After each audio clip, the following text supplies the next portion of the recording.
আসসালামু আলাইকুম ওয়া রাহমাতুল্লাহি ওয়া বারাকাতুহু। সম্মানিত আমার প্রাণপ্রিয় ছোট বন্ধুরা, আশা করি তোমরা সকলেই আল্লাহর রহমতে অশেষ ভালো আছো।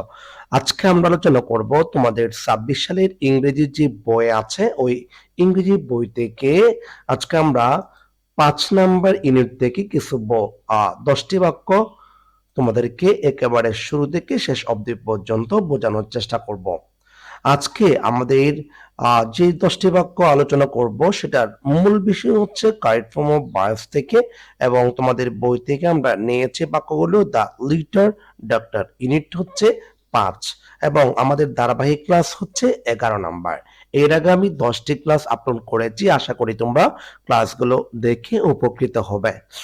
আচ্ছা, এই ১০টি বাক্যের প্রথম নাম্বার আমরা একটা বাক্য দেখতে পাচ্ছি। বাক্যের প্রথম সাবজেক্ট হচ্ছে আ স্টুডেন্ট। ঠিক আছে, আ স্টুডেন্ট মানে হচ্ছে একজন শিক্ষার্থী। তারপরে এখানে লেখা আছে ফেল। ফেল মানে হচ্ছে অনুভব করা। যেহেতু অনুভব করতে বলছে এবং সাবজেক্টটি টিএস মানে থার্ড পারসন সিঙ্গুলার, তাহলে কি করতে হবে, ভার্ব যেটা আছে ওই ভার্বের সাথে আপনাকে এস যোগ করতে হবে। কেননা আমরা জানি কি সাবজেক্ট যদি থার্ড পারসন সিঙ্গুলার নাম্বার হয়, মূল ভার্বের শেষে এস বা ইএস যোগ করতে হয় প্রেজেন্ট ইনডিফিনিটে। আশা করি আমরা বুঝতে পেরেছি। এরপর আমরা বি নাম্বার দেখব। বি নাম্বারে দেখতে পাচ্ছি সাবজেক্ট সি, এটাও সাবজেক্ট টিএস অর্থাৎ থার্ড পারসন সিঙ্গুলার। তাহলে আমাকে এখানে একটা শব্দ ব্যবহার করতে হবে ইনফর্ম। ঠিক আছে, এই ইনফর্মটা আমরা যখন এই জায়গাতে বসাবো, ঠিক আছে, ইনফর্ম যখন বসাবো, সাবজেক্টটি থার্ড পারসন সিঙ্গুলার হওয়ার কারণে মূল ভার্বের শেষে আমাকে একটা এস যোগ করতে হবে। কেননা আমরা জানি কি subject third person singular number হলে মূল ভার্বের শেষে এস বা ইএস যোগ করতে হয়, সেই কারণে। এরপরে আমরা সি নাম্বার দেখবো। সি নাম্বার দেখতে পাচ্ছি আলিয়া। আলিয়া হচ্ছে সাবজেক্ট বাক্যের এবং থার্ড পারসন সিঙ্গুলার। ঠিক আছে, তো সাবজেক্ট যদি থার্ড পারসন সিঙ্গুলার নাম্বার হয় এবং এই বাক্যের মধ্যে অতীত নির্দেশক কোনো শব্দ না থাকে, সেক্ষেত্রে আমাকে কি করতে হবে, এই শব্দটা আমরা এখানে বসাবো, এটার সাথে আমরা একটা এস যোগ করব। কেননা সাবজেক্ট থার্ড পারসন সিঙ্গুলার, এই জন্য আমরা মূল ভার্বের শেষে এস বা ইএস যোগ করলাম। আর এখানে এনজয় যে শব্দটা আছে, এখানে একটা জিনিস আপনাদেরকে শিখিয়ে দিই, সেটা হচ্ছে যদি কখনো কোনো একটা ওয়ার্ডের শেষে ওয়াই থাকে, তার পূর্বে যদি ভাবেল থাকে, আমরা সর্বদা এস যোগ করে সিঙ্গুলার থেকে প্লোরাল করতে পারি। আচ্ছা, এরপর আমরা ডি নাম্বার দেখবো। ডি নাম্বার আমরা দেখতে পাচ্ছি যে হোয়াট ডাজ আলিয়া। ঠিক আছে, এখানে বাক্যের শুরুতে ডাব্লিউএস ওয়ার্ড দিয়ে আছে, বাক্য শেষে প্রশ্নবোধক চিহ্ন দেওয়া আছে, তার মানে এই বাক্যটি একটি ইন্টারোগেটিভ সেন্টেন্স।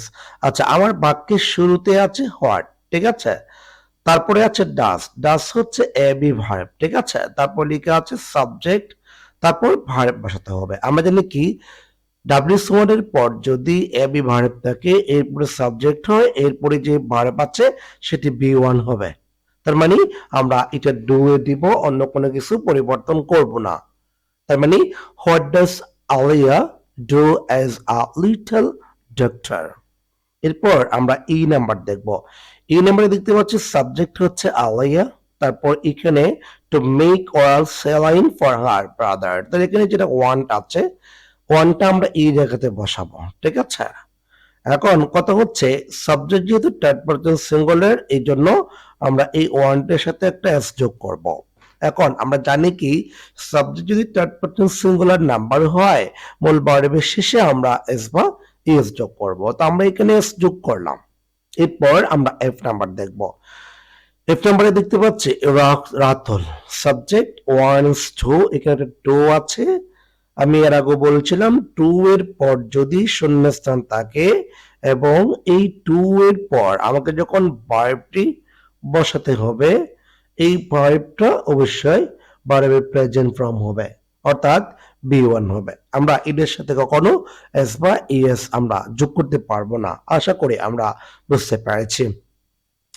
এরপর আমরা দেখব যে আমার জি নাম্বারটা, জি নাম্বারে আছে সাবজেক্টটি হচ্ছে থার্ড পারসন সিঙ্গুলার। এরপর আপনি যদি কখনো কি করতে চান, যে একটা ভার্ব আছে, এই ভার্বটি বসাতে চান, সেক্ষেত্রে আপনাকে কি করতে হবে, এখানে আক্স যেটা আছে এটা বসাবো, এটার সাথে একটা এস যোগ করব। কেন এস যোগ করব?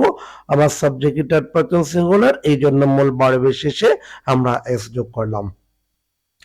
এরপর এইচ নাম্বার দেখব। এইচ নাম্বারে দেখতে পাচ্ছি Ratul asks her mother to help him. ঠিক আছে, এখানে হেল্প হিম যেটা আছে এটি হচ্ছে একটি পসেসিভ প্রনাউন। পসেসিভ প্রনাউনের পর আপনি যে ভার্বটা বসাবেন ওই ভার্বের সাথে আপনাকে আইএনজি যোগ করতে হবে। ঠিক আছে, তার মানে এখানে মেক আছে, সেটা মেকিং হয়ে যাবে। আশা করি আমরা বুঝতে পেরেছি। এরপরে আমরা আই নাম্বার দেখব। আই নাম্বার দেখতে পাচ্ছি ক্যান ইউ আছে, তারপরে এখানে একটা শব্দ দিয়ে আছে ওপেন। ওপেন মানে হচ্ছে খোলা। আমরা কিন্তু এখানে এই বাক্যের সাবজেক্ট হচ্ছে ইউ, ক্যান হচ্ছে মডাল। সাবজেক্টের পর যদি মডাল থাকে, এম এ ভার্ব থাকে, এরপরে কিন্তু সর্বদা বি ওয়ান হয়। ঠিক আছে, সর্বদা কি ওয়ান হবে? B one. তার মানে এখানে সাবজেক্ট হচ্ছে ইউ, ক্যান হচ্ছে মডাল। তারপরে আমরা এখানে শূন্যস্থান যদি কখনো ভার্ব বসাতে চাই, ওখানে যেটা কি আছে, ওপেন আছে, এই ওপেনটি আমরা বসাবো। এরপর আমরা যে নাম্বার দেখতে পাচ্ছি দা অরাল স্যালাইন। ঠিক আছে, টু বি ব্যবহার করতে বলছে, যেহেতু থার্ড পারসন সিঙ্গুলার আমরা ইজ ব্যবহার করব। দা অরাল স্যালাইন ইজ রেডি। আশা করি আমরা ক্লাসটি বুঝতে পারছি। পরবর্তী ক্লাসটি নিয়ে খুব শীঘ্রই হাজির হব।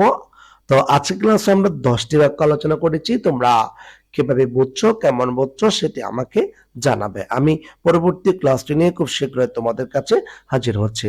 সেই পর্যন্ত সবাই ভালো থাকবেন, সুস্থ থাকবেন। আসসালামু আলাইকুম ওয়া রাহমাতুল্লাহি ওয়া বারাকাতুহু।